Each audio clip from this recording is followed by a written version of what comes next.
What's that? Okay, that should be good. She's.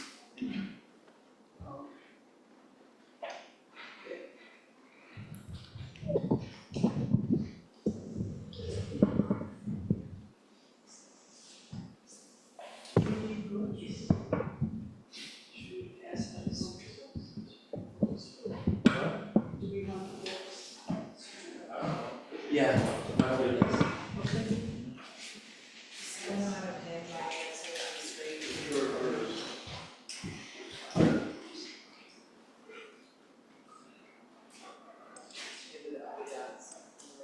What's that? Three dots. There we go. Pin. What's that?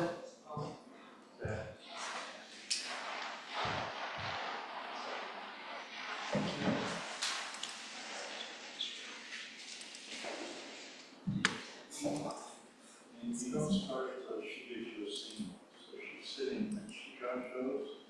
That's the signal to start the time. You wait till she gives you the signal. Anybody know what page it is? It's page 2. Page 2.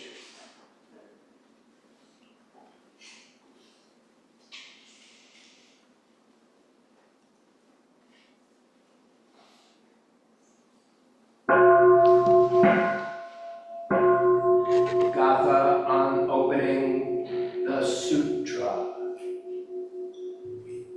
the Dharma.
Can you hear me online?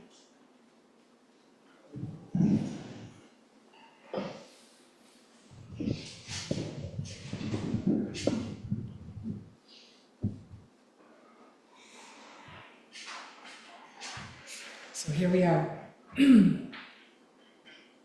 day 4, and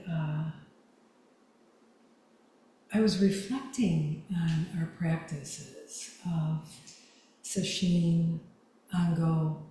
We're in fall Sesshin, we have Ango, we have winter Sesshin. And as I was reflecting on our practices,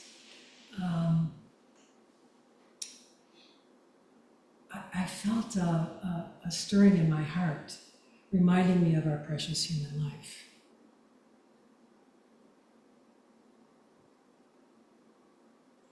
The Gatha we just chanted said, rarely encountered. Right? The Dharma is rarely encountered. And yet we all sit here, we're receiving it. We're reading, we're hearing, we're listening. So we have this precious human life. How are we going to use it? You know, there's not that much difference, or distance, I should say, there's not that much distance from our first breath and our last breath, right? There's not much distance. We have this opportunity to sit Sesshin together. We have this opportunity to receive teachings, to be with Sangha. It's quite extraordinary. It's quite extraordinary. If we could just sit with that and contemplate that just for a few moments and recognize the preciousness of our life, that we have mental and physical faculties that brought us here.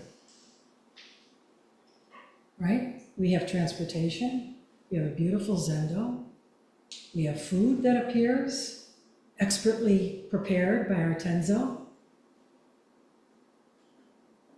We have each other as Sangha to support, to care, to love one another. It's quite extraordinary.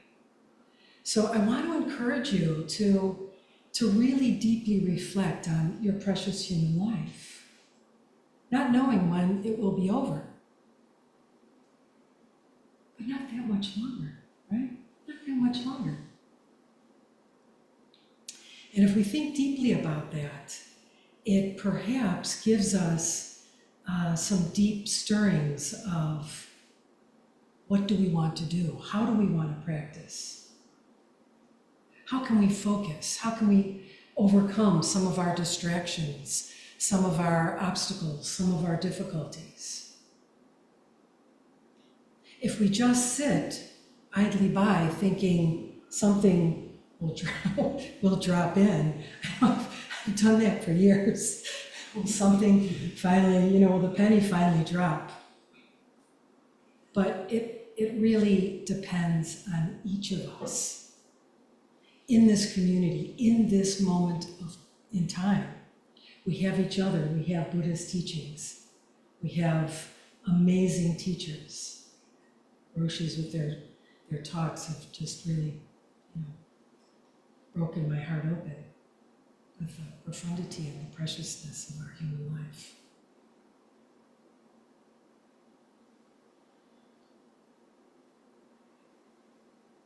So we're encouraged not to waste it, right? We're encouraged not to waste it, not to squander it, not to be lazy, not to think, oh, tomorrow. But not much distance between first and last breath. So I'm going to reference today this beautiful text called The Hidden Lamp. How many of you are acquainted with it? Excellent. So there are 100 stories in The Hidden Lamp, all by women, Zen masters, teachers, that have been throughout Buddhist time. So it's 2,500 centuries of awakened stories. And the foreword was written by Norman Fisher. And this is his first sentence. It is a great relief to finally have access to this material. It is a great relief to finally have access to this material. So The Hidden Lamp was compiled by, everything compiled by Zen teachers that you may have heard of, you may not have heard of, referencing who we have in our sutra book.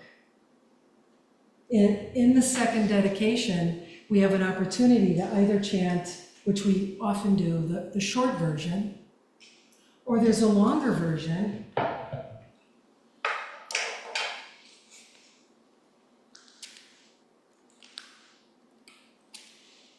So it starts with the male ancestor lineage, and then we have 2 pages of the female ancestor lineage. My hunch is it's longer somewhere. 2 pages. But these are female ancestors who have participated in the Dharma, brought the Dharma forth. And so their stories are contained in the hidden lamp. Maybe we haven't spent much time even reading the list.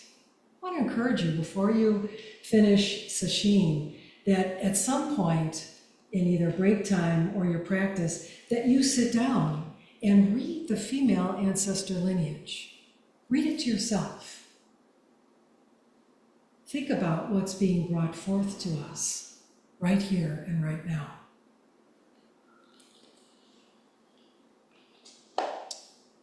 So this collection is often compared to the classical koan collections. They are koans. I'll go into that in a minute.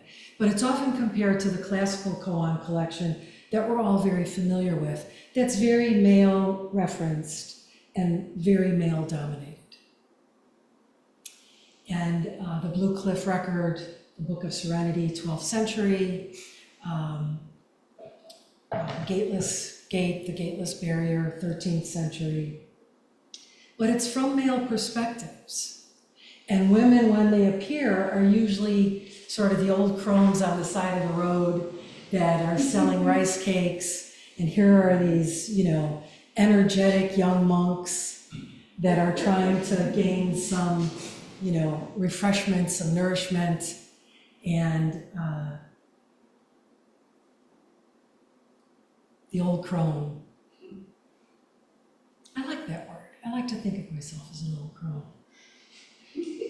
Whatever that means, right? But she offers something to them, doesn't hold back in her love and in her wish to share the Dharma from her heart, to give freely. So this collection is about women, but it's not just for women. So I want to encourage the men to read the female ancestry. Both, equally important. Men are allies. Buddha Shakyamuni was an ally, but at first was not. We're going to read that story. I'm going to read you some koans. His aunt, Mahajapati, was considered to be his foster mom, his aunt. And she wanted Dharma so badly, she asked Buddha Shakyamuni several times to ordain. And he said no. And it wasn't until Ananda, his cousin and attendant, kept saying, maybe so, maybe consider. And then Buddha did.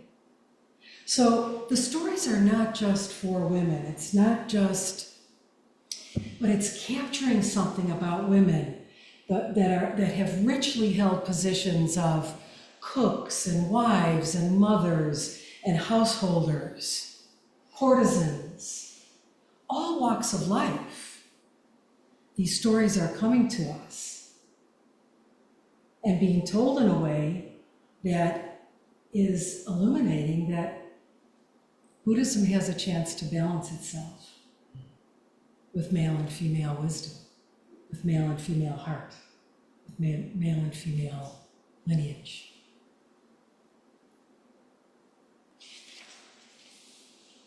So these stories, what I thought was profoundly energizing, we get the koan like we usually do in the Blue Cliff Record and Book of Serenity and Gateless Gate, and there are commentaries that follow those koans.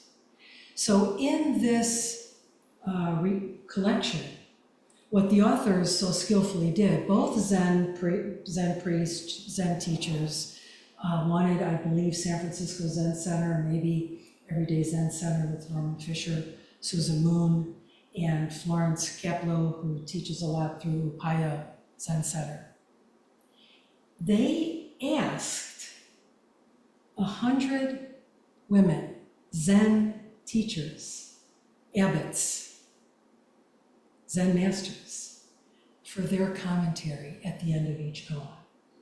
If you haven't read this book, male or female, please spend some time with it. If you have read it, go back to it and just sit with these stories. I mean, we all love stories, don't we? We love stories because they resonate very deeply inside our heart. The stories are not just fairy tales, mythology, it's being brought forth to us so that we can practice deeply together. So that we can see where the obstacles continue to lie. So all of the stories show the intimate ways that these women meet situations, meet encounters. So we know that koans are public cases, are sort of public announcements, and they're usually about something to think about, to reflect on, to figure out, if you will. And I want to read something from the introduction in The Hidden Lamp. I thought this was brilliant. So D.T. Suzuki, whose writings first popularized Zen for Westerners, described koans as inexplicable paradoxes or riddles. Those of us that are studying koans maybe quite agree with that. Inexplicable paradoxes or riddles. And this sometimes misleading idea about koans has persisted. So Ruth Fuller Sasaki, she's in our lineage of female ancestors, was one of the earliest Western Rinzai practitioners. And she didn't quite agree with D.T. Suzuki's view. She studied it though. So she said, though, the koan is not a conundrum to be solved by a nimble wit. Nor, in my opinion, is it ever a paradoxical statement, except to those who view it from outside. When the koan is resolved, it is realized to be a simple and clear statement of the consciousness which it has helped to awaken.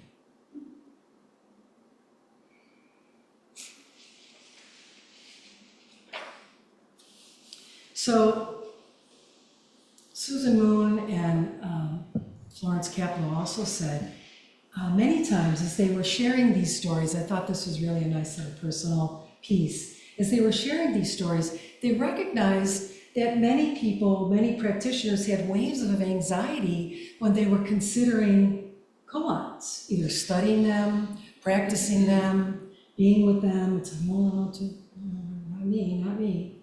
So they wrote a little bit about it. They said they associate koans with something mystifying and impenetrable, with right or wrong answers, and with grimacing Zen masters holding big sticks.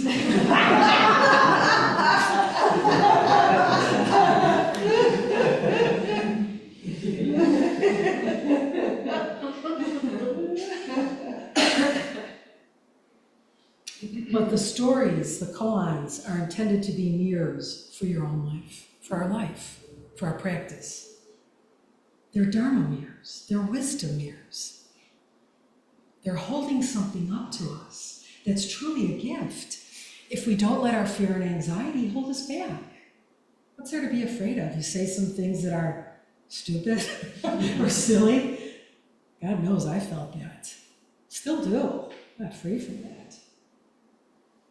We see the places that we're caught. We see the places that are still continue to be obstacles for us. So each story is a gift from one woman ancestor to you. They're gifts from one woman ancestor to you. Are we going to receive the gift with an open heart, with a welcoming heart? First and last breath, not that far apart. So, what I love about The Hidden Lamp, one thing in particular, is that it really turns a lot of the stereotypes about women on its head. the places that we think they couldn't possibly have the kind of wisdom that I'm seeking. You know, the old woman who's selling rice cakes, and one of the famous stories where a very accomplished practitioner, male practitioner, was very well versed in the Diamond Sutra, came seeking refreshment, a rice cake. You know, with lugging all of his Dharma books. And the old woman said, you know, kind of challenged him a little bit about, you know, which mind is seeking refreshment. And he couldn't answer. He was a scholar of the Diamond Sutra. So instead of disavowing what this woman had to say, he threw his books in the river and vowed to practice more deeply, right? To gain the experience. So we all know what that's like.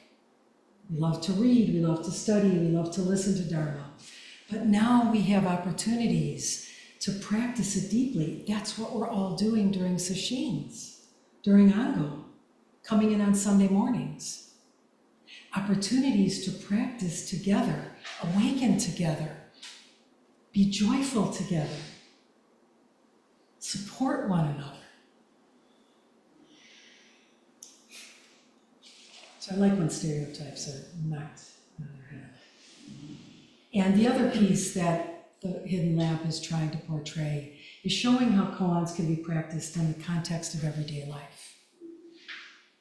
Because we remain householders, we have jobs, families, friends, tasks, responsibilities. That does not cut off practice to us. In fact, it gives us more opportunity if we're paying attention. Roshi Jun said something so profound to me yesterday that I actually went home and wrote it in my little diary, journal, whatever it is, about attention being a gift of generosity. A gift, truly a gift, when we pay attention. And when we direct our intention and our aspiration towards meeting that. Not in the rote ways, you know, we can chant this sutra all day long, right? But if your heart never touches the words, if your heart isn't open enough to receive the words of the sutras, then they're just words, or dead words, actually. So, many, many opportunities, and today I thought it would be kind of fun to focus on some of the extraordinary women. So I'll see how time takes me. Okay. But I'd like to start with Chiyono's No Water, No Moon. So this was a woman in 13th century Japan, and there's some consensus that she's known as Mugai Nodai, which we chant. She appears in the female lineage. And she was the first Japanese woman to receive Dharma transmission and the founder of the first Zen convent in Japan. So here's the koan. Chiyono was a servant in a Zen convent who wanted to practice Zazen. One day she approached an elderly nun and asked, "I'm of humble birth. I can't read or write, and I must work all the time. Is there any possibility I could attain the way of Buddha, even though I have no skills?" The nun answered her, "This is wonderful, my dear. In Buddhism, there are no distinctions between people. There is only this. Each person must hold fast to the desire to awaken and cultivate a heart of great compassion. People are complete as they are. If you don't fall into delusive thoughts, there is no Buddha and no sentient being. There is only one complete nature. If you want to know your true nature, you need to turn toward the source of your delusive thoughts. This is called zazen. Chiyono said with happiness, with this practice as my companion, I have only to go about my daily life practicing day and night. After months of wholehearted practice, she went out on a full moon night to draw some water from the well.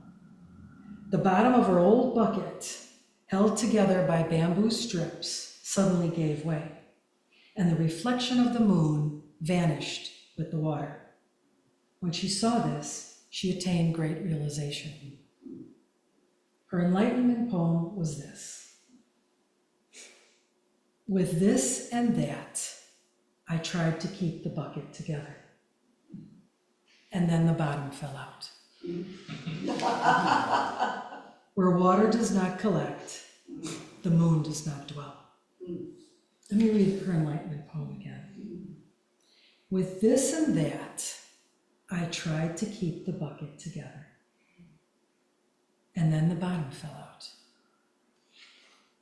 Where water does not collect, the moon does not dwell. So the commentary, the reflection, was given by Murokoto Boyd, who is a Zen priest in the peacemaker tradition with Maizumi Roshi and Bernie Glassman, and leads a Sangha in New Jersey. And I want to read you a little bit of her commentary, because I thought, oh my goodness, we can all relate to this so beautifully. She said, when I first heard Chiyono's verse, I had been practicing for 10 or 12 years. I was keenly aware of the constant tension of keeping the bucket together, right? Are we aware of the tension of keeping our buckets together? Doesn't everything erroneously hinge on keeping it together? Isn't that a misperception? Isn't that a mistaken view of keep it together? Present a certain way, be a certain way, say a certain thing, have a certain identity. We're holding fast to that bucket. And so Murokoto Boyd said, I understood that the intent of our practice was to relax my grip on the old bucket, but conditioning runs deep and the sense of personal identity is strong. Hearing the words with this and that, I felt the exhaustion of years of vigilance, all aimed at protecting the idea of myself. I felt exhaustion at the years of vigilance, all aimed at protecting the idea of self.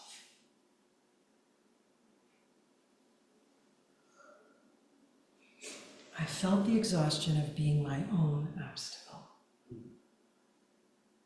Please take that into your heart. I felt the exhaustion of being my own obstacle.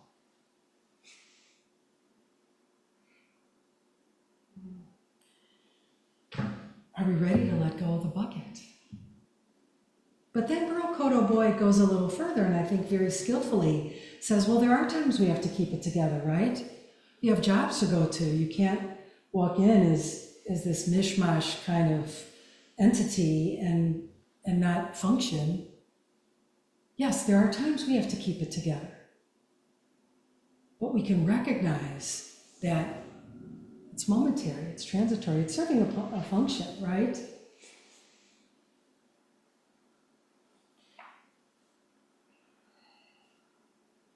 And then Murokoto Boyd goes on to say, as Zen students, we generally live between the first two lines and the third and fourth line of Chiyono's verse, keeping things from falling apart and then letting them fall apart. So I think that's worth contemplating, knowing how to keep things together, but also knowing when to let it fall apart. Can we be content with letting it fall apart? Or are we giving it the death grip? Oh, I can't let go, I can't let go, I can't let go, I can't let go. Can we let go? Do we want to let go? We can. Do we want to? Do we fear letting go?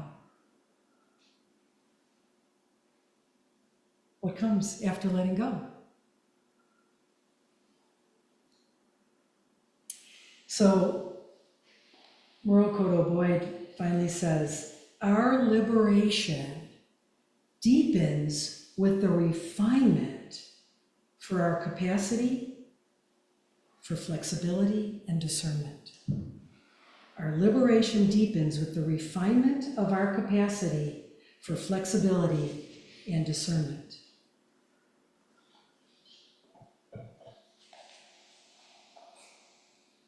So I want to stop and just see if you have any thoughts or questions. I've got a few more koans. We'll just see if we actually get to them or not. I'm trying to let things fall apart in the way I usually present Dharma talks, where I'm loaded with notes and ready to go, and this time no notes. Well, some notes in the book.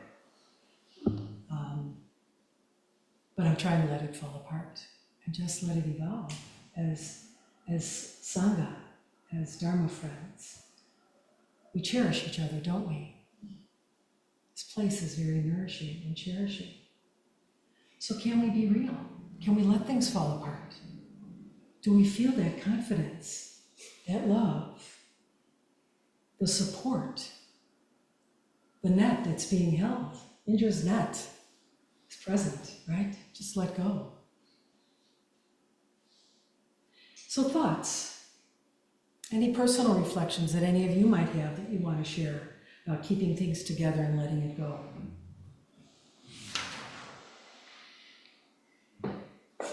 Yes. Will you read the last line where if water doesn't collect, the moon doesn't reflect? Where water does not collect, the moon does not dwell.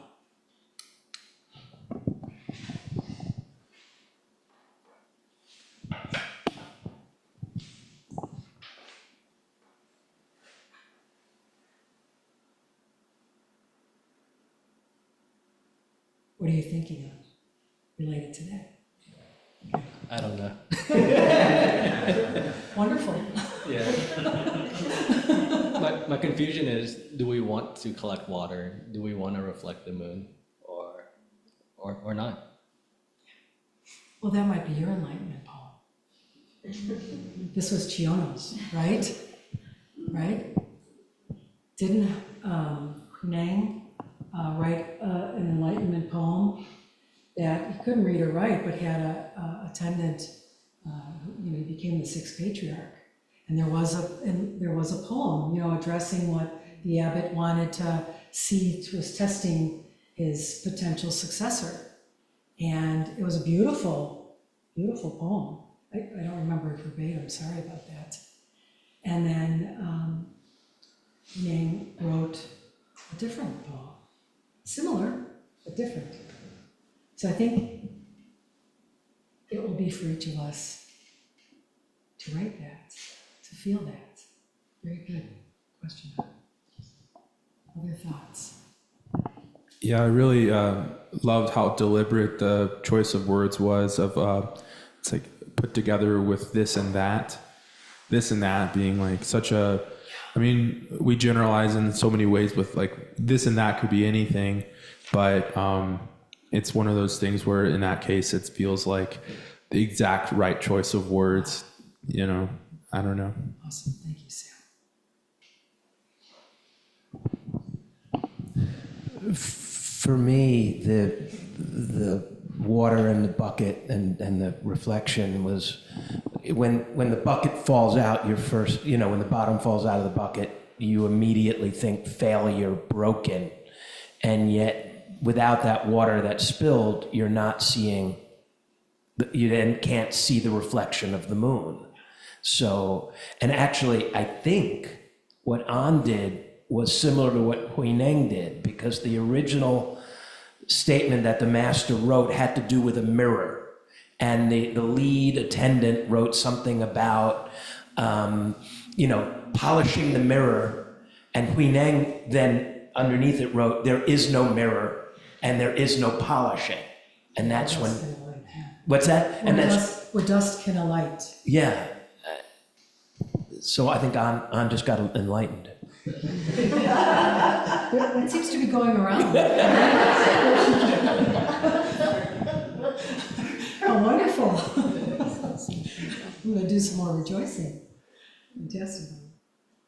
Oh, Yes, yeah. Tina. When I think of the bucket, this and that, what appeared was like if the bottom falls out, it's like a tunnel, and kind of connecting with yesterday's talk.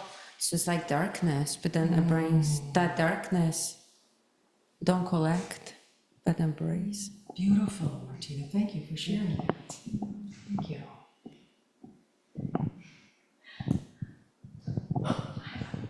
I just want to know how she didn't get angry. After only 4 months of studying Zen, she didn't get angry. That's what I was waiting for, the upset to happen. That's awesome. Yeah. I guess processes were a little bit faster back then. Maybe our distractions are a little bit fuller and more wide-reaching, but yeah, I laughed at that as well. Thank you, Ellen. So anyone else? With this and that, I tried to keep the bucket together. And do the bottom float. I just want to thank you for the reminder of how precious this life is, and I loved your talk, and just the way you bring life to the Dharma and just hold it up in front of my face. You know, it's just such a gift, and it's such a gift to be here, and I need to be reminded of that, and I really shouldn't have to be. Yes. But you know, I just take so much for granted. Yes. And, you know, like you say, we don't have much time. I shouldn't be taking anything for granted. Thank you for that talk. Beautiful. Yeah, that's really, I mean, I wonder the ways in which, as we try to hold things together, in so many ways, at home, at work, here in the Zendo, in front of your teachers, you know, so many ways that I think it's part of the holding together. We think, well, that, you know, I need to be this, I need to show this, I need to have this face, you know, I need to show up in this way. And, you know, can we let the bucket fall apart? Can we let the bottom fall out? Amazing, amazing koan, if we deeply reflect on it. And the reflections, I think you'll find, and that's why this material is so rich for men and women alike, that all of us, you know, can receive all sorts of gifts from all sorts of people, right? If we have a preconceived notion of who that person or image is that can really propel us towards awakening, already mistaken, right? We don't know who's appearing or how they're appearing to us. And that's why we need that, the mindfulness and the attention. I mean, you know, mindfulness is one of the 5 spiritual powers. You know, Zen Thich Nhat Hanh talks about this quite a bit, and I find it to be just amazing teaching to stay on track and to remind, okay, precious human life, staying on track. And the powers are faith, effort, mindfulness, concentration, and wisdom. So we start with some sense that this is working for us on some level, without gaining ideas, but that sense of something, as Roshi said in his talk, first talk, this matters. Yes, Bejcek. This message could be tremendously helpful to women who hold the family together. I think of all of what I lived with 4 kids and I was the one that in so much tension and so much holding on that I was holding everything together according to what I thought was the way to hold everything together, and then to transition to the matriarch of adult children. And I was the one that would summon and hold things together, and the bucket broke, right? And it all fell out and crashed. And I'm only, some of you know that I have 4 adult children and 1 nap, essentially. That's my daughter who acts like a daughter, and dotes over my husband mostly, which I love. But sitting, learning what gift is that, that now I'm not holding the bucket together, and a lot of it has just washed out, and I have no idea where that water is or whether the water will return. But there is a life of this, the this and the that is there's less this and that right now. And there's an ease of living when I'm not distracted by a feeling of loss. Yeah. So it is a different stage where that this and that isn't there. And I think some women do this. They identify with being in control when holding that family together, holding the household together. And what a beautiful gift to women to listen to that, perhaps earlier on, that to have some ease of not worrying about the this and the that, and the bucket might even break, and it's okay. It's okay that that it might even disappear. It might even disappear, and I know when I look now at 4 daughters, and they're alive. Someone said survived teenagehood or whatever. They're alive, they have roofs over their heads, and that's okay. So, anyway, yeah. Mm-hmm. Yes, Yuki. Thank you so much for your talk. Yes, I was wondering, I'm grateful that you brought the book. I happen to be working sometimes with the people who contributed to the book. So yes, it's amazing how all the women teachers are creating this culture. And as someone coming from the East, in Japan, it's a continuous sort of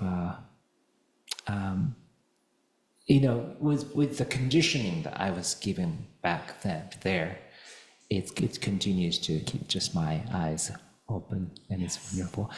And in Japan, I grew up in a temple family, a priest family, and what sometimes it's kind of confusing in the women teachers in the monastery and women leaders in the community who often manifest as the wives of the priests.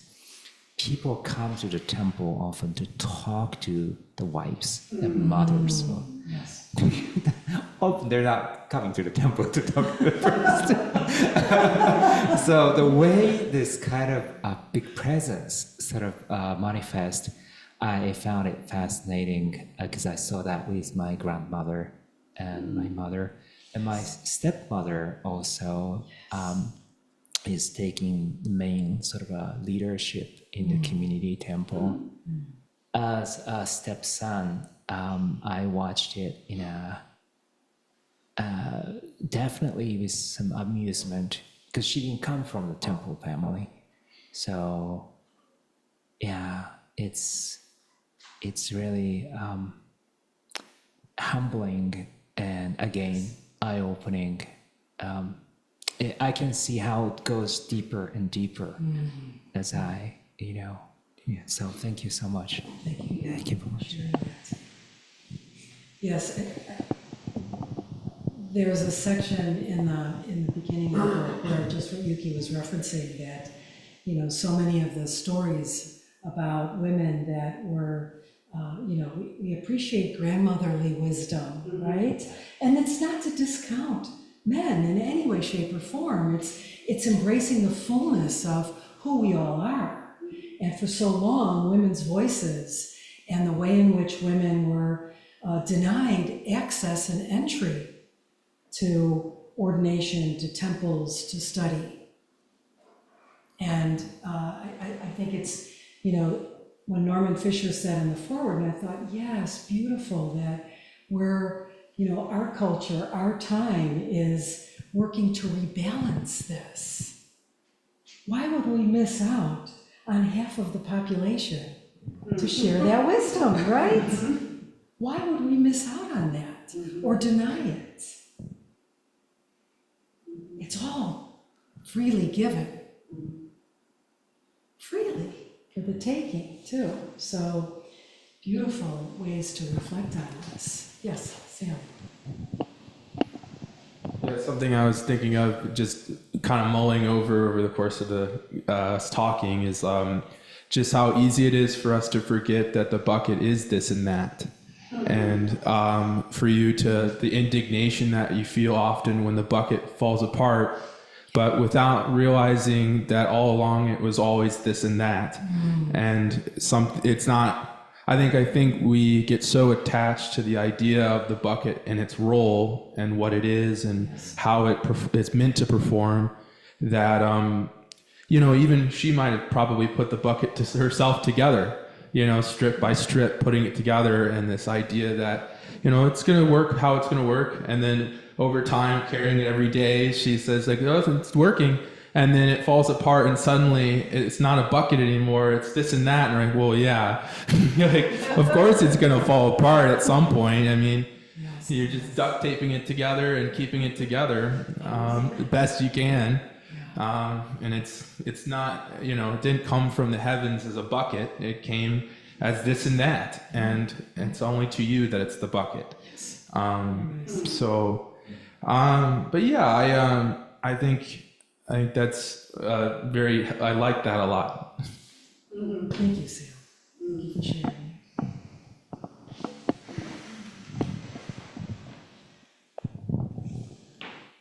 I'm not sure this is true, but I have the impression that in indigenous cultures, the grandmothers mercilessly tease teenagers.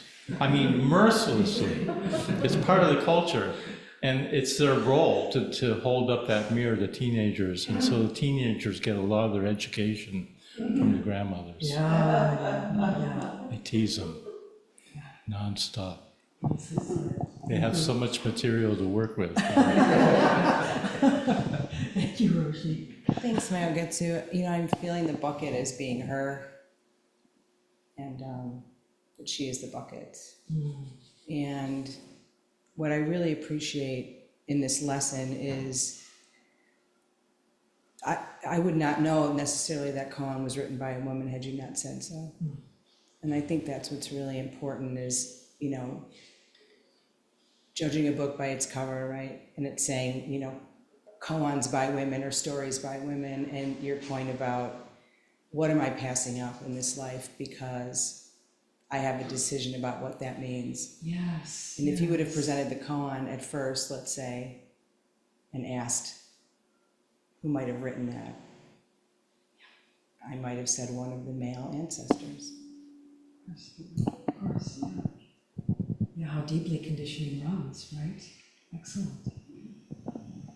I think the place that we open our eyes to what's right in front of us, who's right in front of us, what is being presented. I mean, I think, Roshi talked about that on Tuesday, just the idea that just as it is, this is it, right?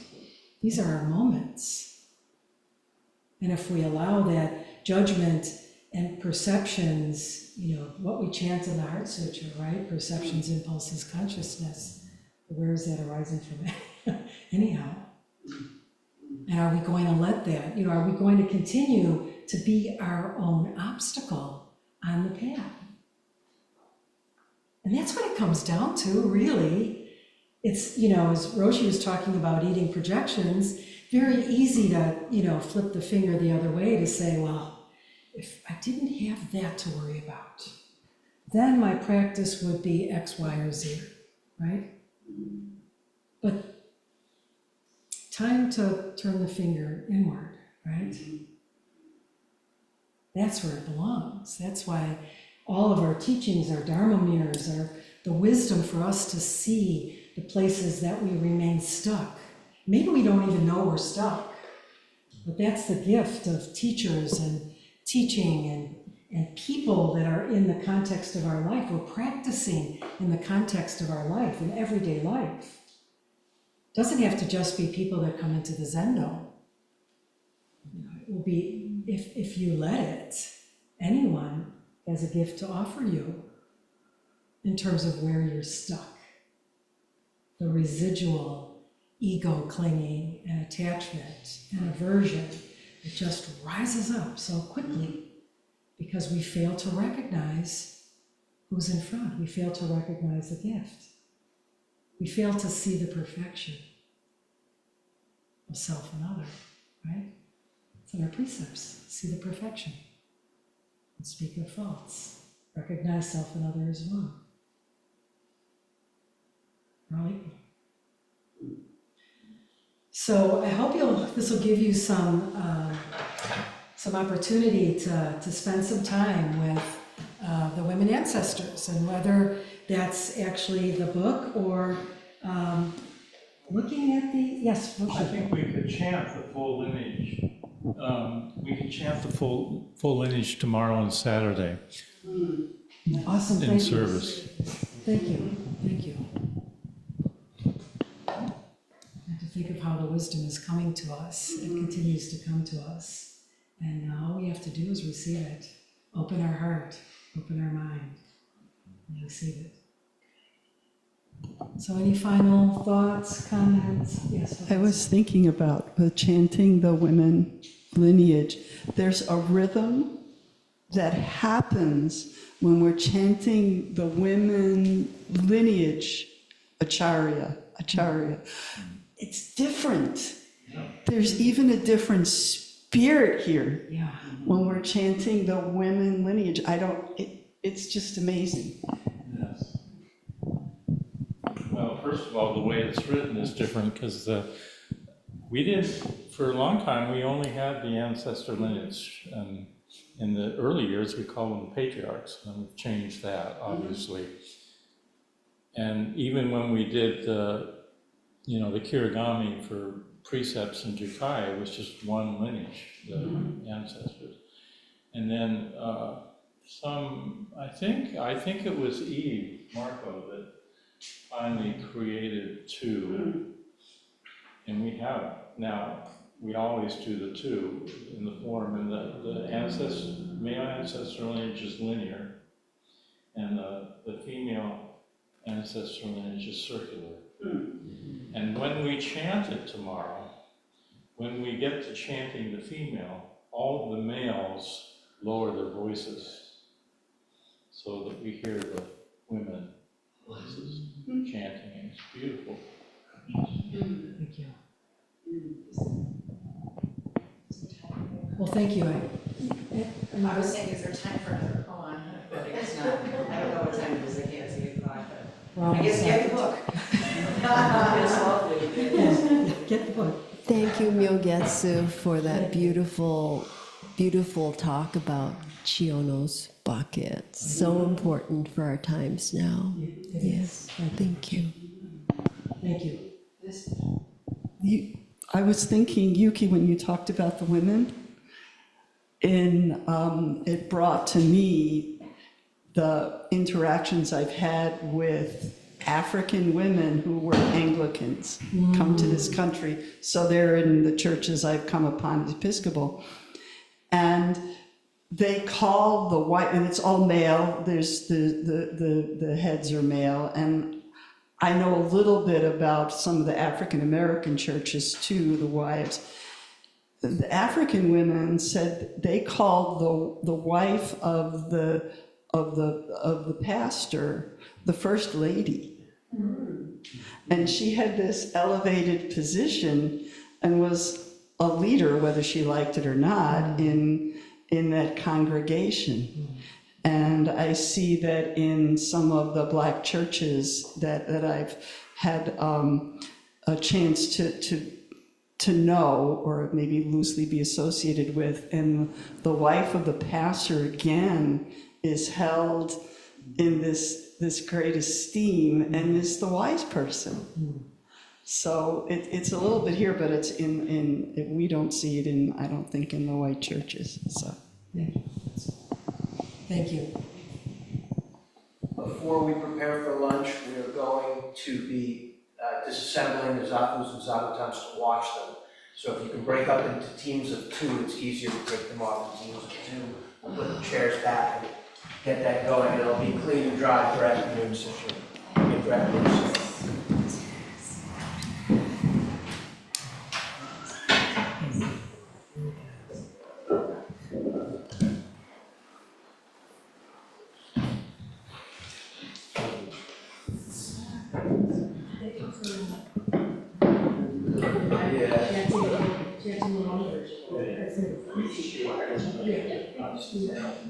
I thought of it, but I didn't want to choose myself.